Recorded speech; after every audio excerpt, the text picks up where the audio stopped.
In today's Leeds news, McCormack on Leeds exit, Leeds among interested parties in Shaw, trump card in the squad, and Thomas on form.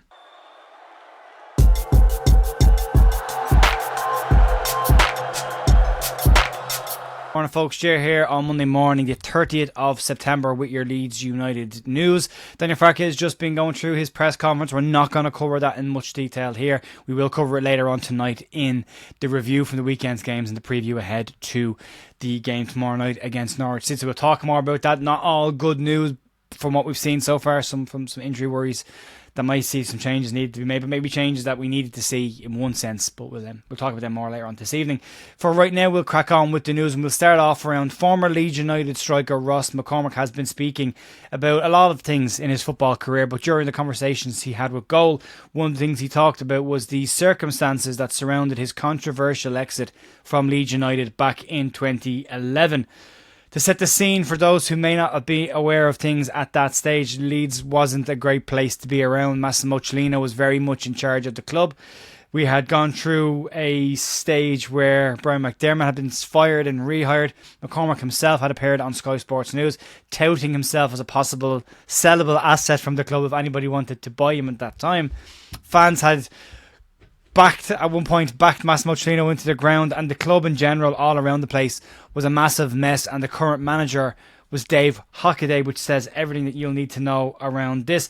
The circumstances surrounding his exit from Leeds United and his exit from Aston Villa usually paint Ross McCormack in a pretty unfavourable light towards fans, and when he did leave Leeds United, he didn't leave with the fans' support at that time. Nicknamed at one point Ross Mac Contract for the amount of new contracts he got while he was a player at Leeds United. Things have eased over the years and time heals all wounds, and seems to have mended a lot of bridges with Leeds fans. But speaking about the circumstances of his exit from Leeds, McCormack said the following: "If I don't leave the club, would have been in serious danger. They'd sacked all the kitchen staff, people had packed lunches, staff weren't getting paid, players weren't getting paid, no dough.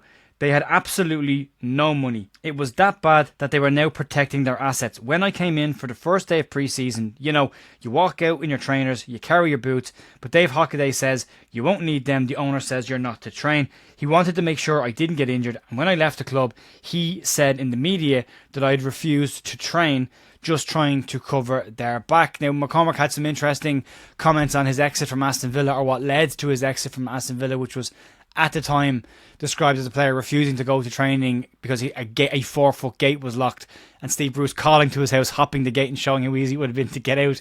McCormack says that wasn't the case. It was a 6-foot plus cast iron gate that wasn't that easy to move. But he has different variations of his exits from both clubs. But he said that he very much didn't want to leave Leeds, but he left Leeds under the circumstance that if he didn't leave Leeds, the financial problems that Leeds would have faced would have been serious. So off he left, as well as other players who left around that time as well. But as I said, McCormack has come back into some form of favour with fans recently. Last year, pictured and videoed in Elland Road, celebrating and singing Junior Firpo songs in the City Cup with Leeds fans after that game. So maybe time is healing some wounds around Ross McCormack exit from Leeds United. Amazing player for Leeds United.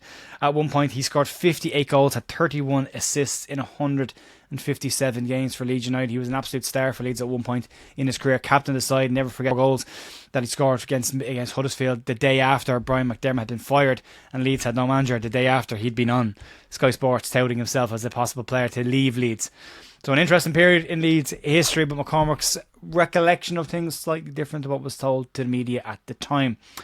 Who's telling the truth, we don't really know. We have to wait and see. If anyone knows Ross McCormack and wants him to come on here and have an interview and do a chat about this, I'd love to talk to him about all that stuff. Moving on, let's talk about interest in some younger talent from Leeds as we move away from last summer's transfer window and head towards the January one. Some long-term planning is going on at the club as well, and according to The Sun, Leeds are one of several clubs who have an interest in young Bristol starlet Kofi Shaw. The 17-year-old is making a bit of a name for himself this season with the first team and with their under-21 side. Shaw scored in their 3-all draw with the Spurs under-21s in the EFL Trophy and was described by his manager Matt Taylor during that game as their best player on the park. Shaw has also represented the club in the Carabao Cup, as well as playing twice in the league against Barnsley and Peterborough as well. 17 years of age would represent very much a future talent, but Leeds might be looking to put some more players into their under-21 side now, having seen the exit of quite a lot of players last season. And again, as I said, a pretty young demographic of the Leeds under 21 side this season. Adding a couple more players to that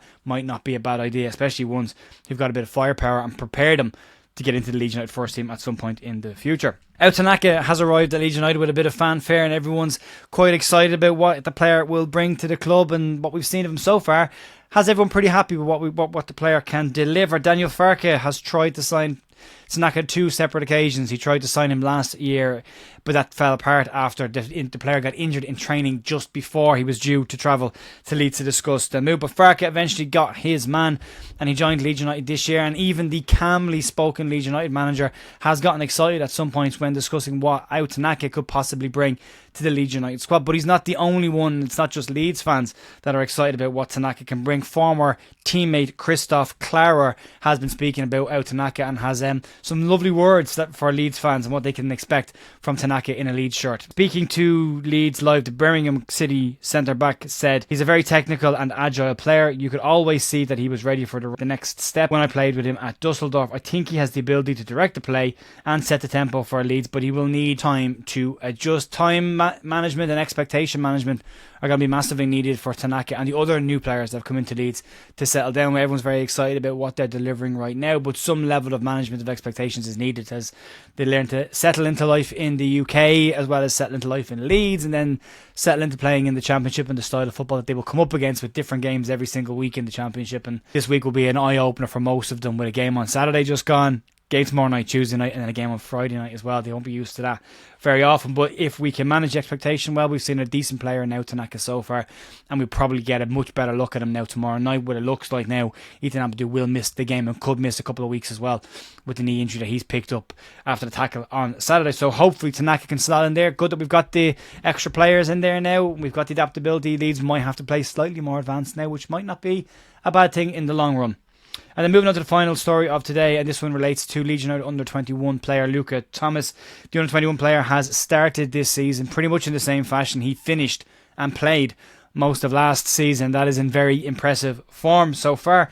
He was an under 18s player last season, and as with a bulk of that under 18 team that got to the U Cup final and unfortunately lost against Manchester City, they all moved into the under-21 side after a very large exodus of players who'd aged out of the under-21 system last season.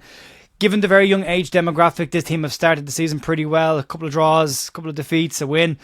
But Luca Thomas has started in pretty impressive fashion so far. He has got 5 goals in 4 league games for the Leeds United under-21s in the Premier League 2 so far this season, and might be knocking on the door to get a place on the bench at some point. Luca Thomas did sign an extension to his existing deal at the end of last season, but it was only a 1-year extension to see how this year will go. And so far, so good for Thomas, who was excellent last season for the under-18s in that really, really fantastic run that they had to get to the U Cup final. He is now taking that form into under-21 football and a big step up, and he has managed it really, really well. And he is an exciting prospect for Leeds fans to keep an eye on. Again, I keep saying the word expectation, but managing expectations of all these players is important and not rushing them too early.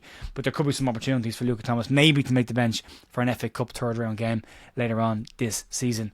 Folks, that's going to be it for me tonight. I'll be back at 8 p.m. tonight for a live stream to go over the final review of the game at the weekend and look ahead to tomorrow night's game against Norwich City. Daniel Farke returning to Carrow Road against his old side. So far so good up against them, so we'll hope another positive result tomorrow night will give Leeds a bit more momentum going into Friday night's game and a very big game against Sunderland. But we'll cover that all throughout the course of this week. That'll be it for me today, folks. Massive thanks as always for supporting the channel, and I will talk to you soon.